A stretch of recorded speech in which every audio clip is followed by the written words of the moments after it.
Ando, jump on the back, I'll give you a lift. Oh, it's all right, mate. I'll just meet you up at the bar. Well, the show starts soon. Yeah, that's all. I'll meet you up there. All right. I'll see you in there. Yeah, no, sorry, the kickstand's a little bit jammed. It's bloody... We're back! Yes, yes! And tonight on Gap Year Asia, Thank you. there's a martial arts master who defeats his opponents by shouting at them. Okay, it's Hamish versus Andy in Bangkok for the back-to-front sport of backwards racing. Oh no, down he goes! It's like watching a headless chook, but with a head. And the guys go to Cambodia to defuse some landmines. If I step on a mine and I hear it go click... You blow up quickly. No touching, please!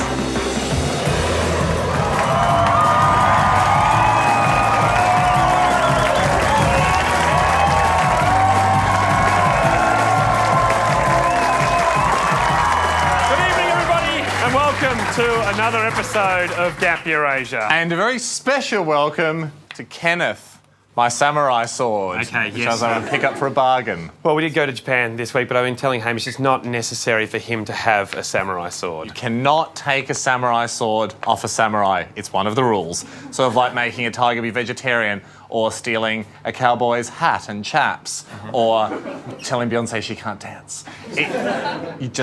You don't do it. Are you telling Beyonce she can't dance? No, I don't think Let me dance. Okay, I'm not doing any of those things. I'm just saying you're not a samurai because A, you bought that sword at the airport here in Thailand, and B, you're just not a samurai. The thing is, I just don't think it can hurt having one around. It can hurt. That's my point. It can Have actually you hurt. noticed, though, that since I got the samurai sword, I can just be having a chat with you, everything's going fine, and then if something sneaks up behind us like a watermelon... so much better. And that's why you should have a samurai sword around at all times. And that was mine as well. Yeah, it looks like I accidentally got yours. Oh, well, Anyway, that's tonight... 50% accurate. Tonight's first Says it on the story box. isn't even to do with swords. No, it's not. It's to do with an incredible martial art practiced by a master who claims he can knock people over just by shouting at them. That's right, Such a shame that happened. We flew to Tokyo and started the drive towards the house of the Kiai master who could supposedly stop a man in his tracks using only his voice. It was a pleasant drive. That's good. Oh, maybe there. But that was surprise. Yeah, go again. No, I'll never do it. Yeah, see. Yeah. Well, that's throwing water. That's, again, hey, I'm driving. It was eerie in the hills of Kanagawa province, and we could hear the master as soon as we arrived. You know that bit in Kill Bill where Uma Thurman has to go to that mountainous retreat? It's not really like that. This is a much nicer house. And as we rounded the corner, Oh, sword time, sword fest. there was the master. Hello. Hello. Konnichiwa. And he paused his class to explain to us the martial art called Kiai. それが一部の本当に山の中で伝わってきたの。 Shouting practice was once prohibited because it's too dangerous and it's being practiced secretly inside a mountain. Right, so the voice is a weapon. 声がじゃあ武器のようにっていうことなんですかね。Could it kill a man or a woman? それは人を殺せたりとか。そう。 Wow. But it wasn't just humans he could affect. The master explained that his ability to centralize his energy and release it through an acute sound wave also possessed enough power to ring this large bell. This all sounded incredible, but we wanted to see that power unleashed not on a bell, but on an Andy. So, if I was to stand out there, how many meters away could the master make my insides move? 最大その中でやれば。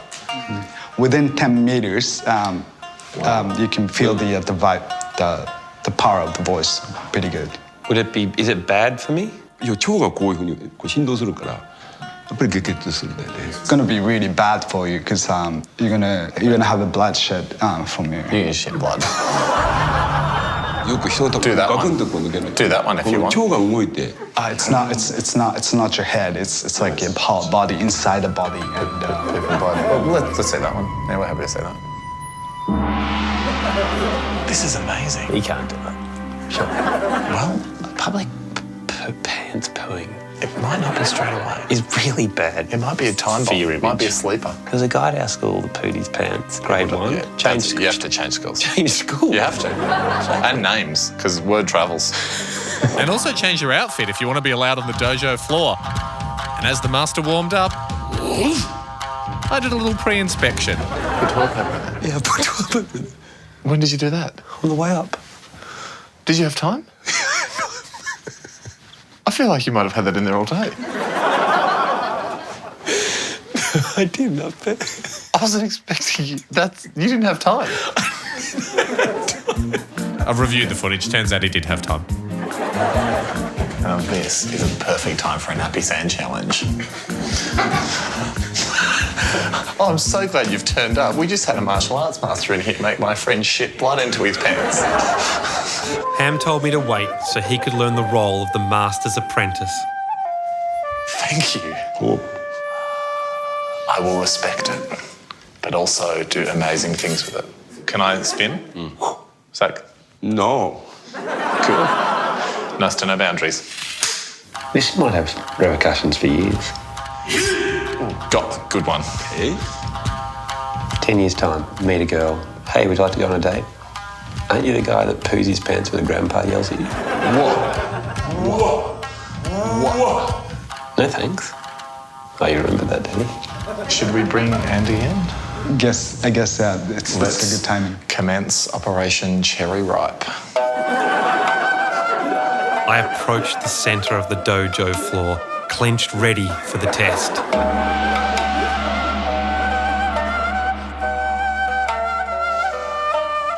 Oh, hey, wait, is it starting? Is it starting?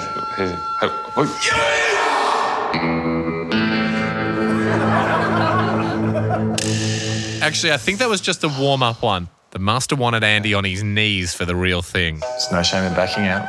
It's 2-on-1. I dropped to my knees, keeping the master's gaze the whole way, and he wasted no time unleashing the shouting fury.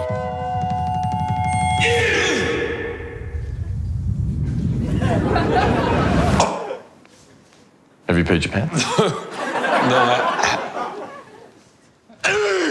No, felt nothing there. Gotcha. You'll get it later.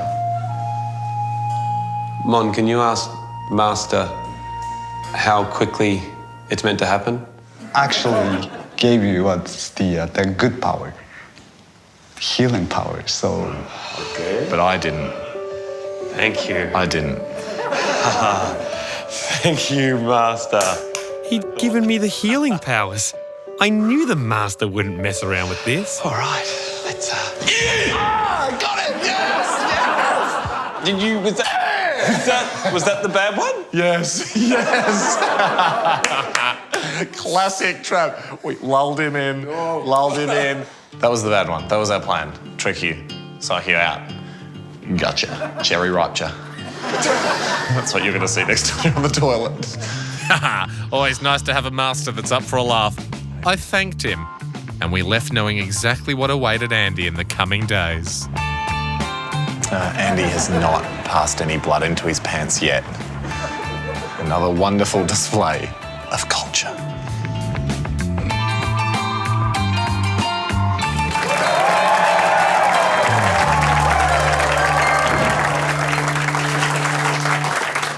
Well, obviously, the question on everyone's lips is, what happened in the hours after that?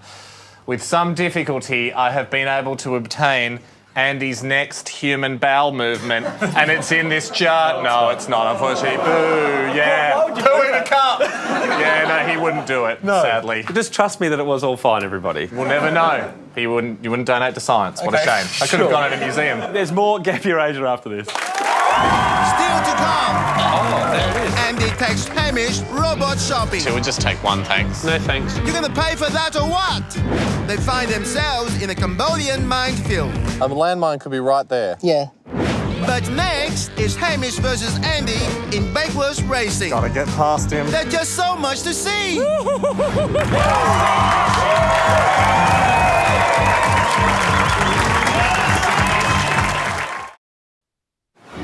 In Manila, there is a lot of traffic, Which means there are a lot of traffic cops. but there's only one that dances.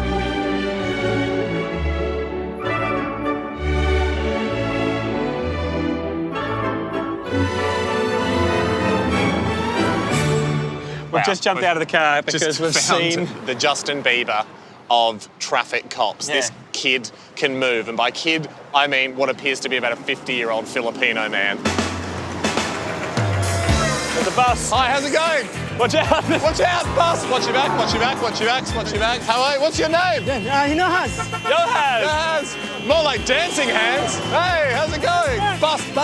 Has there ever been an accident? No, nobody. Nobody. No one's ever had an accident. Okay, so where do we go, Johan? Is this a very busy intersection? Yes, very every day, Monday to Friday. Should we still be doing directing while we're having this chat? Yeah, okay. Go, Andy! Kids don't do that. Sometimes when you see an opportunity to get out of a high traffic dance floor, you just gotta go. To Gap Year Asia, it is time for Hamish Versus Andy. Oh, special effects. Good special effects. Everybody knows that reversing a car with a camera is much easier. What is less easier is the sport of backwards racing, where you have to reverse through the streets of Bangkok using this specially built helmet. Yeah. Like a car, it has a camera at the back linked to a screen on the inside so you can see what's going on. Unfortunately, once you put the helmet on, that's all you can see. So over a 6-kilometre race, it gets pretty confusing. Welcome to Backwards Racing. Okay, race fans, welcome to Bangkok for Backwards Racing. Even the locals know how big this event is. Big! Oh my God! As Hamish Blake and Andrew Lee make some final preparations ahead of this backwards race, Ryan Shelton will explain the rules. Backwards Racing sees two competitors wearing specially sealed helmets with a camera on the back and an interior screen on the front, permitting them to only see what's behind them as they move backwards for 6 kilometres. Competitors must also buy one item along the way, either a pair of fisherman pants or a drink. Back to you. Thank you, Ryan. As Blake and Lee say goodbye to the forwards world they know so well, they learn what it's truly like to have eyes in the back of your head. If you were a cyborg Cyclops. Time now for the coin toss. Where's that coin toss? I think he's behind you. Oh, you got him, yeah. This will determine what item Lee has to buy, the drink or the pants. Well, I don't know why our official didn't just tell them the outcome. It's a bottle. It's a bottle. So Lee has the drink and Blake the fisherman pants. They now get down onto the starting blocks and Ryan is again our man on the ground. Yes, Ian, they'll be starting right here where the sign says start. Well, that's obvious. They'll make their way then right down this alleyway where there are lots of obstacles, but we'll see how they go. Back to you. Thank you, Ryan. Both awaiting the starter's pistol now. And we're away. Well, Lee is, but oh, Blake's lost a shoe. Oh no, tragedy early. The start is so important. Will he be able to make back this ground? Yes, probably. Lee's got no idea. In fact, how far into the race are we now? Well, just under 6 kilometres. Pretty much the full race still to go. Cancel your dinner plans, race fans. We could be in for a long one. Down the alley they go now. Lee putting some distance on Blake. I feel like I'm picking up some pace. He certainly is, but how will he use this advantage to his advantage? Because Blake is floundering. Oh, quick thinking from Lee, who peels off to buy his item early. Hello. But what drink will he choose? One water. A water! And the shopkeep realises the urgency and moves appropriately to honour the water order with speed. Lee's clearly overpaying here. Thank you. But there's Blake. Gotta get past him. Blake takes the lead while a clumsy Lee struggles with a protective plastic cover. Ryan is with the shop owner, I believe. Brian? Yes, Ian, I'm with her now. You just sold Andy a water. She wants money, Ryan. Ryan, give her money, Ryan. No. Well, amateur error from Ryan. Money would have got her talking. Meanwhile, Blake, still ahead, draws closer to the end of the alley. Oh, this is tight. Oh, no! You could get crushed to death here. Ooh, he doesn't. Well done. He's not out of the danger zone yet. Well, while this is dangerous, it's important to remember that it's also quite funny. As the two draw neck and neck now, they complete stage one of this heart-stopping race. Let's actually check those heart rates now. Oh, God. It seems Lee is dead. Oh, what a way for his family to find out. Oh, hang on. It's not plugged in. Right. Apologies for that. For stage two, Lee has opted for the SkyTrain, while Blake has elected to backwards hail a tuk-tuk. No taxis. While Lee soars up those stairs towards the SkyTrain, Blake has somehow successfully hailed a tuk-tuk. Hello. He struggles to climb in. That won't bother these drivers who are accustomed to wobbly travellers, who've probably been drinking all night at a cheap Bangkok bar where Midori Illusion shakers are 2 for 1 before midnight and shots are 50 baht a pop if you know the bartender. Yeah, best night of my life. Yes. Lee now. Will his ticket work? You betcha. Green means go, and go he does. Blake is also away in that tuk-tuk. Making good time. Great weather. Textbook small talk. But Lee is stranded and in desperate need of a train. Okay, I'm freaking out now because of the train situation. But there's no train in sight, and that's great news for a fast-moving Blake. Do you mind if I read a magazine? Oh, right, every time. Let me know if you want help with directions. 3 minutes now, and still no train. The authorities watch on and could cut Lee's race very short as Blake exits his tuk-tuk and makes his way to the park. I'll never forget you. You might have made me win. Ryan's with Lee. Yes, Ian, I think the train's just approaching now, so he will be back on track in no time. He'll be back on track in no time. Back on track. Didn't even mean it. Back to you. That's strike two, Ryan. As we take Lee's camera now, and finally the train arrives. Can Lee board before the guard reaches his platform? He waits for the doors. Open. Sorry. Had to come. He's on! It's an escape worthy of a Hollywood blockbuster written and directed by me and starring Colin Farrell. He's on the move again, but Blake still has a solid lead. At least Andrew Lee is now on the comeback train. Put that on the poster. Blake negotiates the park. Still gotta get those pants. Gotta get those pants. Well, that's right. He does have to buy those fisherman pants. I'd forgotten about that, if I'm being honest. Lee, meanwhile, exits the train, and will you look at that technique? Just perfect. And into the park he goes, where Blake seems a little bit, well, lost. Sorry. Oh, no, down he goes. It's like watching a headless chook, but with a head that's been put on backwards. As we look at a map, Blake's path looks like the crayon doodling of a 4-year-old. But Lee has taken the direct route, and yes, he pushes past Blake, who is still an utter mess. Hello. I'm not drunk. I'm very sober. It's just a backwards race. Yeah, a case of 1 step back, 2 steps forward, which not only demonstrates poor skill, but it's also kind of against the rules here. Lee enters the Chatterjack market now. Ryan, this'll be tough. Yes, Ian, it's very challenging. The biggest challenge here is resisting these bargains. As you can see, some of these sales are for today only, I've been told. So, tough to keep away. Back to you. Do get me one of those in blue. No, green! Here comes Lee now, only 800 metres from the finish line with a huge lead, about to take the corner to the right of your screen. But wait! Oh, no! Lee's gone the wrong way. Well, I stand to lose a fair bit of money on that. Don't hit. Blake catching up as Lee continues on the wrong path. Ryan, are you there? 20 baht. This one is Ryan! 1,200 baht for So useless. Ryan! Oh, no, 20 baht. Hi, Ian. Yeah, no, things are going great. Back to you. That's strike 2.5, Ryan. This is now anyone's race. Blake takes the correct turn. Lee is still going the wrong way, but of course Blake is yet to buy his fisherman pants. Stick around, race fans, with the pressure back on Lee's back. We'll be back for the back half of this backwards race very shortly. Back to you. Thank you very much, Ian. Stick around, everyone. The thrilling conclusion of our backwards race is next on Gap Year Asia.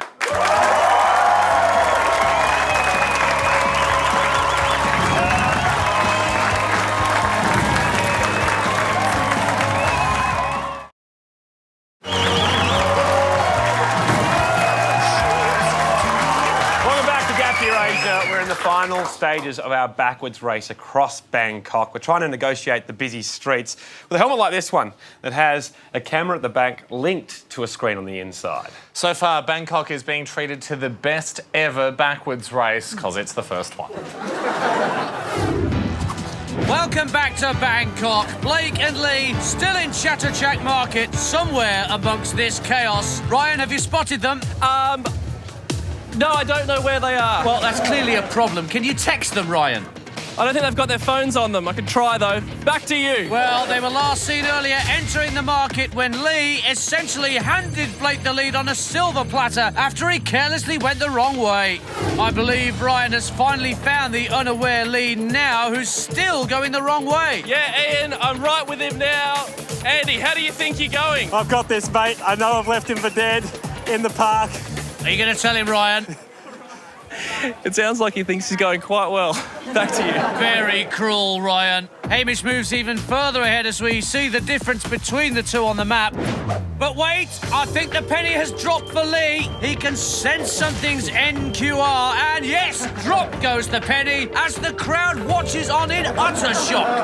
The fact that Blake still has to buy those fisherman pants could be Lee's only saving grace. Pants. I need pants. Well, out of nowhere, here comes Lee, like Michael Jackson, moonwalking himself back into contention like the smooth criminal he is. What a thriller. Don't stop till you get enough. Oh, what now? Nice and cool. Danger for Blake, who's attracted a security guard. Everything's fine, sir. And he's been physically grabbed. I need fisherman pants. Where's he taking him? Is this curtains for Blake? Lee, meanwhile, pushes forward. Backward. The clock tower draws nearer, and there's the split as Blake is dropped right next to some fisherman pants. Fisherman pants? Can he make the compulsory purchase in time? Fisherman pants? Fisherman? Hey, hand! Oh, my word! Kiss my behind! An incredible comeback from Lee! Blake's still negotiating. How much? He closes and tries his best to put them on, but I fear it's all too late. Yee-hoo! As Lee is powering to the finish line. Both racers now moving inexplicably in slow motion. Can Lee hold on here? Blake's trying hard, but no! Lee's got it! Lee wins! Ryan's with him now. Wow, Andy, great news. You've won the race. You haven't taken that helmet off yet. You must be feeling great. Yeah, great. Sorry, So the just mic's... having trouble putting the mic in the right place. I can't see you though, mate. Oh, sorry, here I am. Oh, gee, you're sweaty. Whoa, that's Hamish. Great job Well with both of them. Oh, that's disgusting. It's very hot out here. I should have worn my shorts like I told the producers. Back to you. Thank you, Ryan. And like I always say, I'm Ian Danter and Nai Retnat. That's Ian Danter backwards, and that's me.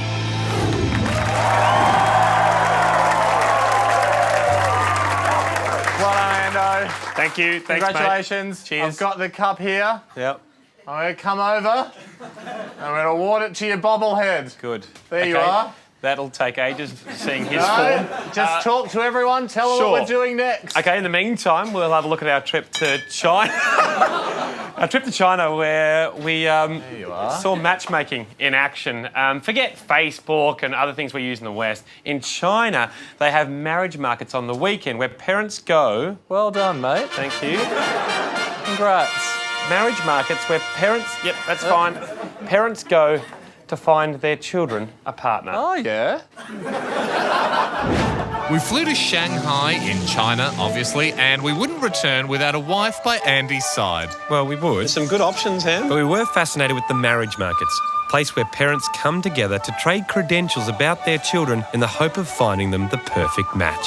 Jim, Jim was a parent who was thinking about a match for his 27-year-old son. So today will you meet the parents of a girl and then together how do you decide if they should go on a date? I believe the basic criteria here, one is education, one is economical, another thing is the housing. Then looks come after that. Yeah. Jim also said the numbers in birthdays were very important for compatibility. It's an interesting system, but didn't have the support of everyone. I was here a couple of times, and then I realized sort of a gold digger right here, including the parents. Oh, they're gold diggers? Oh, yeah, those women, oh, yeah, big time. It's a gold digger market? Oh, yeah. Usually the parents would come, and then they would ask guys if you have a two-bedroom apartment, at least no mortgage, you have a vehicle, no mortgage, and you have a stable job. What about the type of job? Would the parents ask that? Definitely. I was on blind date actually with a girl, and her parents was sitting right there, ordering lots of food. Hang on, you were on a blind date and the parents came? Yeah, of course. Well, with the girl, of course. Oh, yeah, of course. You wouldn't want to go on the date without the girl. That's one of the key ingredients. Well, it happened to me actually once. So you went on a date? Her parents actually came, the girl didn't. Well, the girl was hiding somewhere else. It was an interview. Well, sort of. So I expect love. I expect people to Oh, you expect shit, man. You're the big-time loser. Well, you heard him, Ando. You're the big-time loser. Yeah, I did hear it. I just didn't think you had to play it twice. Can't hurt. Well, Ando, the point Fu is making is the dating game here is significantly in the girl's favour because, due to China's one-child policy, there happens to be heaps more men than women.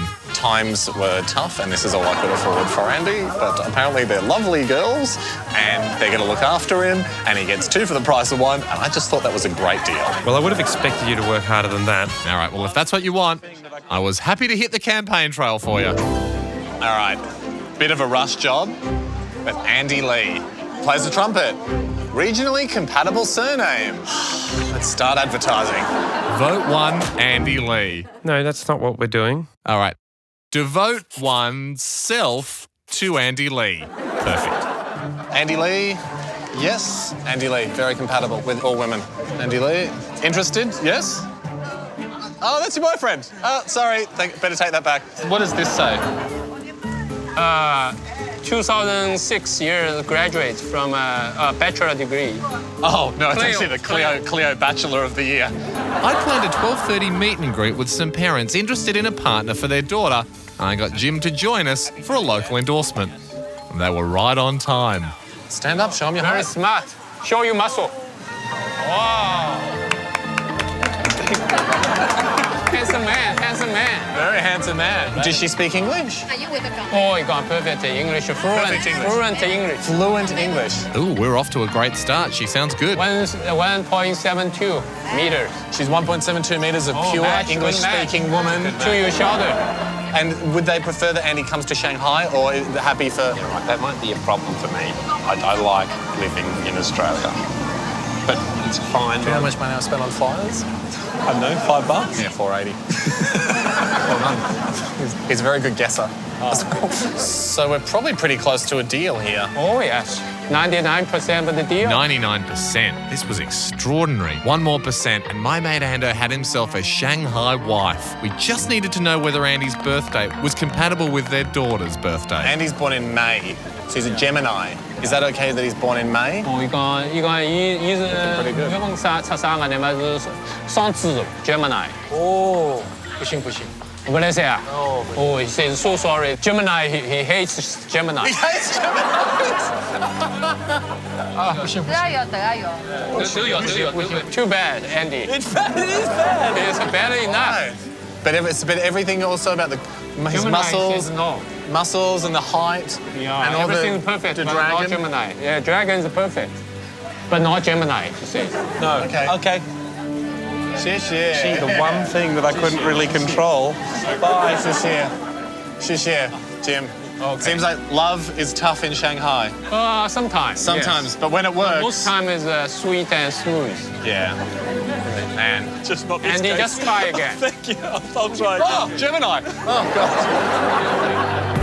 Later on, Hamish wants a Japanese robot. It's an exoskeleton. Now we're in the ballpark. But next, Andy just wants to survive. Everybody move back this way, now.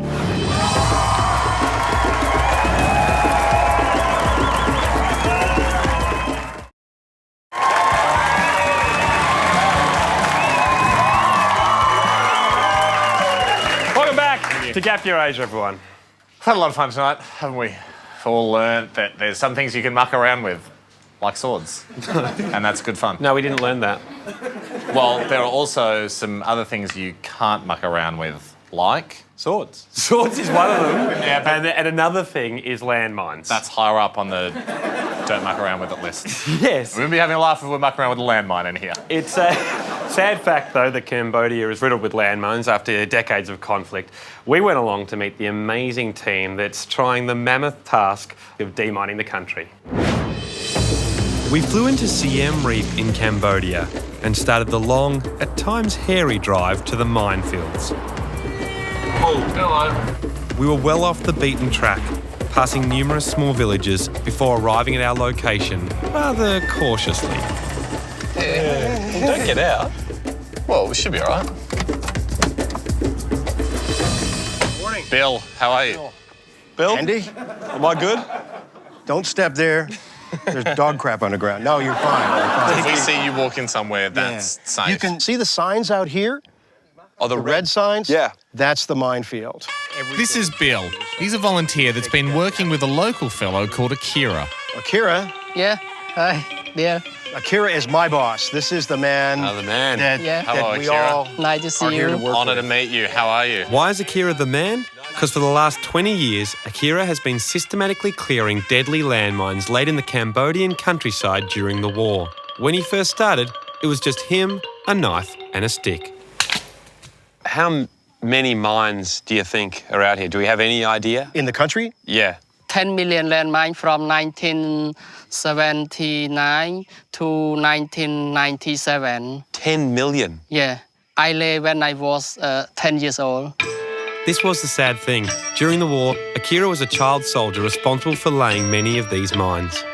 When I was young, I do not understand anything what happened in Cambodia, why I fighting or killing people, why I lay landmine. I just want to be survive. If I don't do that, my friend, my boss will angry, hit me or kill me. Yeah. I decide to clear when the United Nations come to make peacekeeper in Cambodia. They explain me, stop lay landmine, stop fighting, clear landmine. So I like that. Yes. Though he started clearing mines by himself, in recent years, Akira has developed the Cambodian self-help demining organisation. And he leads teams that are still battling with the fact that so many mines remain in village areas. We've had 2 kids blown up in the last week. So it's a continual problem. So how many landmines have you cleared since 1992? 1992 until now is almost 50,000 Whoa. landmine and unexploded ordnance. Are you scared when you're right there that close to a landmine? Is it scary? Does it frighten you? No, it's easy because we don't afraid from anywhere around me. In the war, we looking enemy and we clear landmine. We are safe, but now we just clearing landmine. Yeah, you don't have to worry about the other guys. Easy, yeah. Yeah, that's a bit Very easier. safe, easy. Yeah, easy. Akira gave us a briefing on the area his team were demining that day. We tested our protective gear. Yes, it covers the important parts. And had some final questions. If I step on a mine and I hear it go click, what do I do? You blow up quickly. Oh, so the way I'll know if I've stepped on one is I'll notice myself being blown up. You won't exist. You don't know. I don't know. And then we headed out to the minefield, which is probably why Andy's got his socks pulled up high for protection.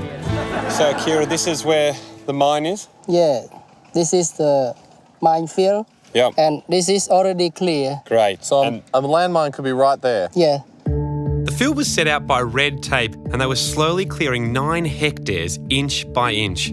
For training, Hayne was issued with a metal detector, while Akira explained how to dig up a mine if one was found. What if you just hit the landmine accidentally? You dig like this, it's okay. But you dig on the top like this, not too heavy, just like this. That can't be the rule. But you dig it heavy like this, it explodes. He told me when he was showing me how to do that if you look like this, you find a lot. You look like this, you're only going to find one. Fine? Yeah. Not fine. Fun fact, guys, I've actually always fancied myself with a metal detector. Whoa. Sorry, I just did a bit of mine hunting. That's an area we have not cleared. Yeah. Could that be one? Maybe. That noise is actually what my brain is making right now. If we start digging that up, we have to walk away from him. All right, let's head backwards. I found one, Akira. Okay. Let's move back, folks. We moved back to safer ground as Akira started the dig.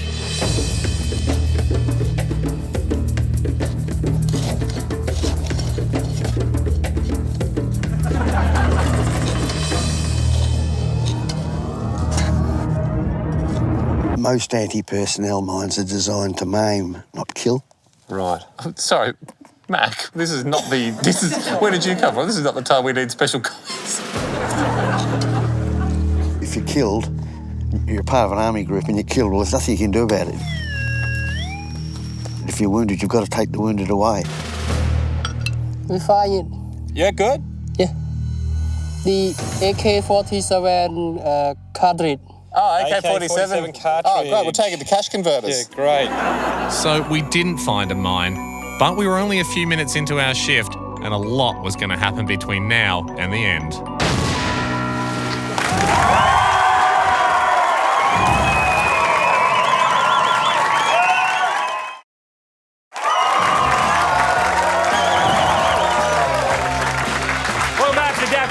Before the break, we were hunting for landmines in Cambodia. Even though you probably shouldn't technically say this when you're hunting for something, we really didn't want to find one. We were kitted up searching for landmines in the Cambodian jungle with Akira, Bill, and an Aussie volunteer called Mac. Well, what's it like when you go to clear your first mine? I mean, I would think you'd be shitting yourself. No, you don't, because if you feel that way, you'll make a mistake. Yeah, all right. So you have to be calm. You've got to be pretty clear-headed. Yes. And so you're, it's from what I understand, they're about the size of a 4 and 20 pie. The ones I cleared were about that round. About a pie? Yes, about a pie. That's a good. And so you're crawling up on a very dangerous 4 and 20, and you just have to be cool as a cucumber. Cool as a cucumber. Don't change the angle at which the mine was found in the ground.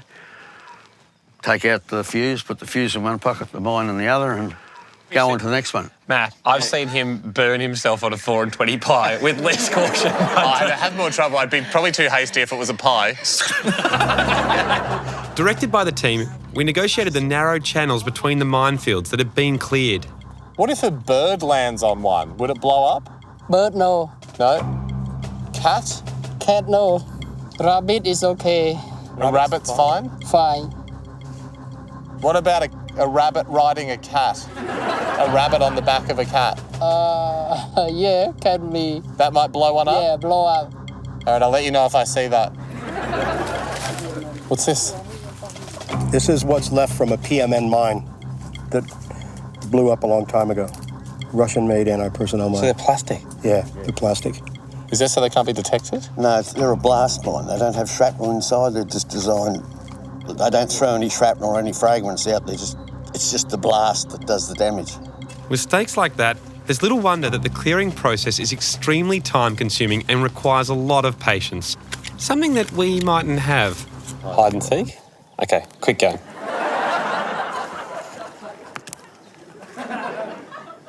Oh. The old safe hide, huh? Yeah, I didn't go You have the guts to go outside the lines. But the patience does pay off. That way. Yeah. We find one? Yeah. Okay. So, Akira? Yeah. Landmine over there. Mac, this is the weirdness of this. Normally, just always watch your step, guys. Normally, if somebody said to me that there's explosives buried in the ground whose job it is to maim your body, I would walk in the opposite direction. I know. Is that it? Just up in front of that is where the mine is. Yeah, let's move back here. Kira's going to need to probe a little bit for it. So please, everybody move back this way now. Akira started to clear away the area around the mine, which was literally a metre from where we'd walked earlier. I can't believe Akira's over there, touching a decades-old landmine. And everyone's deadly quiet, just watching him do his work. And it dawned on us that Mac was a lot further back. Go back to Mac distance? I think Mac distance is Mac's got a good plan. Moments later, Akira asked whether we wanted to have a look. We can go have a look? Yeah, come and see. 2 at a time. So you guys want to come up?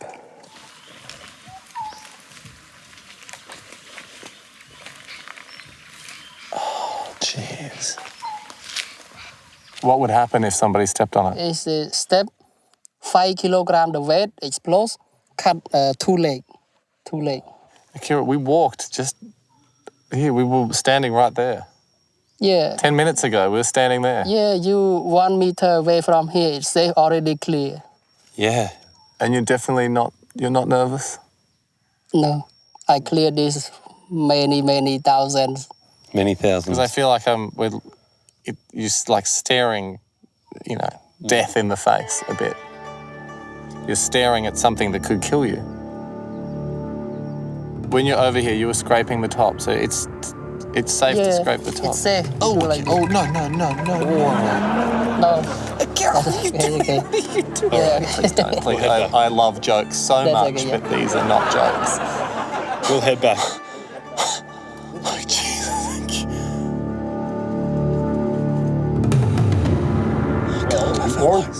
That was it. It was a simple process from there. Akira rigged a small charge next to the mine, and we cleared back about 60 metres with a remote detonator. Attention. Stand by, fighting now. Stand by, everyone. Just about to clear a landmine from Cambodia so the people can live in peace. How do you say 3, 2, 1? Boy. Boy. B. Bye. Bye. Bye. Bye, landmine. Bang. Right, arms are still here. Wow, big bang. Akira's the landmine definitely gone? It's finished, burn, Chalk destroy. it, put another one down. Another mine off the streets. Just cleaning this neighbourhood up one mine at a time. Okay, now it's lunchtime. I love lunchtime. Lunchtime. That's way more fun. Are we safe here?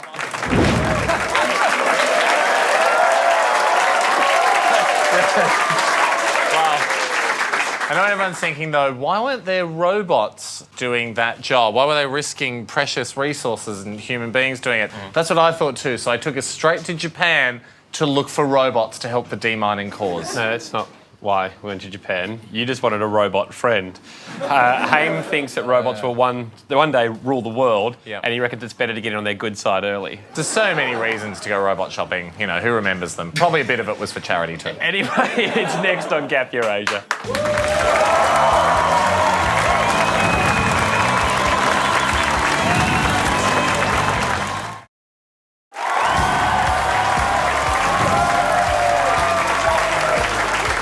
Welcome back to Gap Year Asia. To finish up tonight, we're going to look into Haim's obsession with robots. I think it's safe to say that in regular life, there's lots of little things that sort of seem like robots. Like your phone is a little bit like a robot. The paperclip from Microsoft Word, he's a little bit like a robot and can help you out sometimes. Sometimes if you put enough tinfoil on, you can be a little bit like a robot. But you're not a real robot. I really wanted to own and befriend and rule over a real robot. Okay, well, to get us out of Haim's system, I agreed to browse and not necessarily buy a robot in Japan. Buying robots with Hamish and Andy. If you want to buy a robot, you've got 2 options. Go to the future or Japan. It will be incredible. Hamish, Andy, and robot. What if it's like 3rd member of the team? But it's important not to be too into robots, as you might pay way too much for the wrong thing. Robot 1, a seal.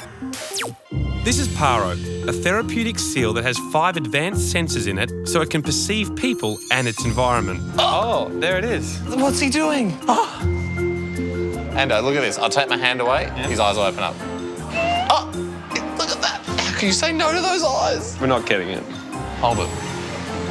Likes you. Wants you. Look at those eyes. So someone can ask some questions? We don't really need to. We'll just take one, thanks. No, thanks. We just... Yes, please, thanks. No, just thanks. 1. Yen, thanks. Arigato. I wanted this seal. Hey, AB. What was the price, though? $3,500? US dollars. What? Is it, how much for cash? The same. No seal deal.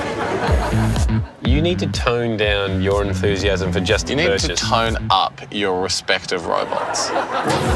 Robot 2, a giant woman. Whoa. Okay, now we're talking. Yes! Giant robot women that you can drive. I definitely need one of these.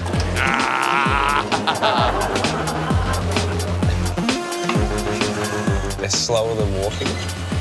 Clunkier than picking anything up. Tell you what though, one of the selling points is...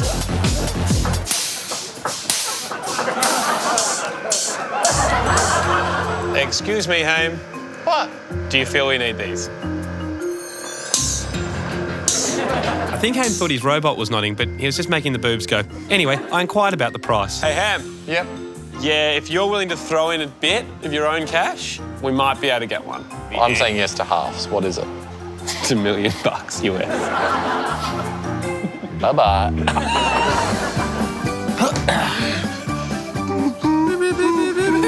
Not the same, but it's good enough. Robot 3, exoskeleton. It's a muscle suit. It's an exoskeleton. Now we're in the ballpark. Yes. Yes, a robot suit that can help you fight entire armies on your own. No, it just allows you to pick up slightly heavier things. This was perfect. Yeah, okay. All you do is plug it in, touch your index finger, and your arms start lifting themselves. Oh, yes. It's coming in. It's coming in. It's grabbing you. How's that feeling? Yeah, good.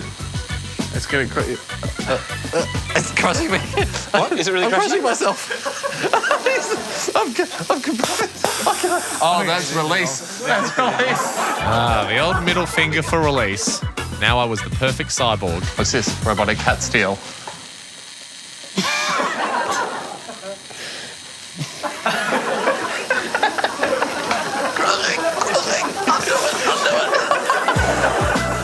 How much would one of these cost? Ando, seriously, for something this good, you don't even worry about the price. You just buy it. Release.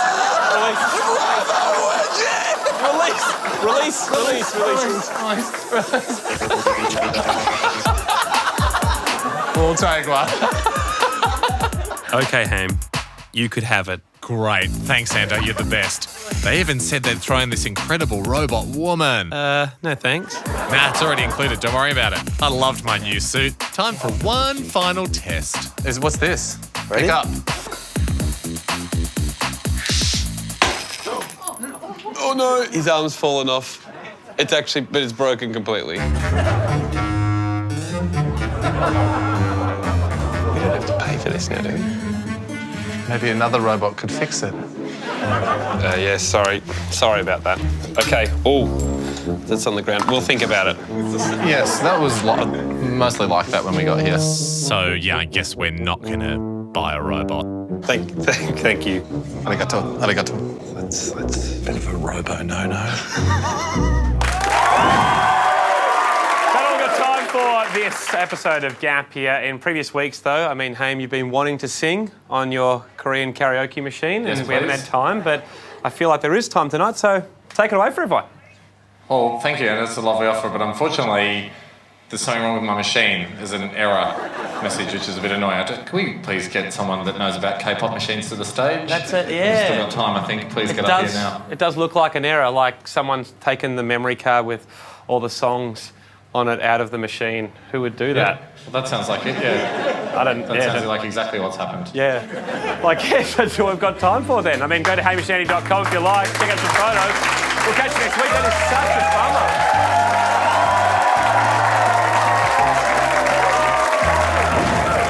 Next time on Gap Year Asia is Hamish versus Andy versus 100 mini Thai kickboxers. This is like nothing you've ever seen before. Oh no, here they come again. Bring it on! Woo! Bring it on! If you like that, click here. Did you like that one, Ham? I did. Yeah, same. You'll like this next one better.